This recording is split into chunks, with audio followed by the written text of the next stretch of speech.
По-настоящем 16 държави членки на Европейския съюз използват еврото като обща валута, но все повече страни ще се присъединяват към еврозоната в бъдеще. По време на преговорите за договора от Маастрихт, Обединеното кралство и Дания получават правото да избират дали да въведат еврото, докато всички останали държави членки поемат ангажимент да се присъединят към еврозоната на определен етап. За да изпълнят условията за членство в еврозоната, страните трябва да отговарят на икономическите критерии за конвергенция, определени в договора от Маастрихт. Тези критерии са ценова стабилност, устойчивост на държавната финансова позиция, стабилност на обменните курсове и дългосрочните лихвени проценти. Важна стъпка в процеса на икономическо сближаване е членството в механизма на обменните курсове, известен като механизъм на обменните курсове 2. Механизмът на обменните курсове 2 е създаден с цел валутите на държавите членки извън еврозоната да бъдат свързани с еврото. В рамките на механизма валутите трябва да поддържат граници на отклонение от плюс-минус 15%. Валутите трябва да останат стабилни в механизма в продължение на най-малко 2 години преди присъединяването към еврозоната. Междувременно, националните централни банки работят в тясно сътрудничество с Европейската централна банка.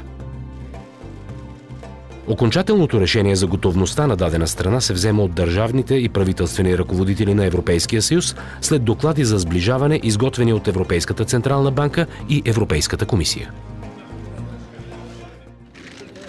По този начин в бъдеще еврозоната ще изглежда съвсем различно от днес, когато нови държави въведат единната валута.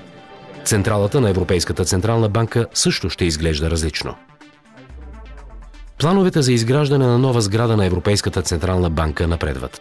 Проектът е дело на австрийските архитекти Коop Himmelbau от Виена, избрани през януари 2005 година от управителния съвет на Европейската централна банка измежду трите спечелили проекта, представени на международния конкурс по градско планиране и архитектура.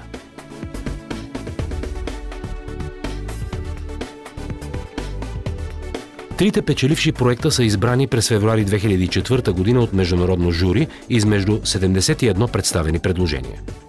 Конкурсът се проведе в 2 етапа с предварителен подбор на 80 от повече от 300 кандидати от 31 страни по света.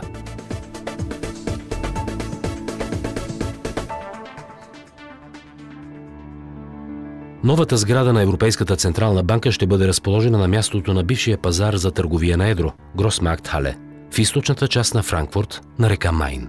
Съществуващата сграда на Grossmarkthalle ще бъде запазена и включена в новия проект. Предвижда се Европейската централна банка да се премести в новата си сграда до края на 2014 година.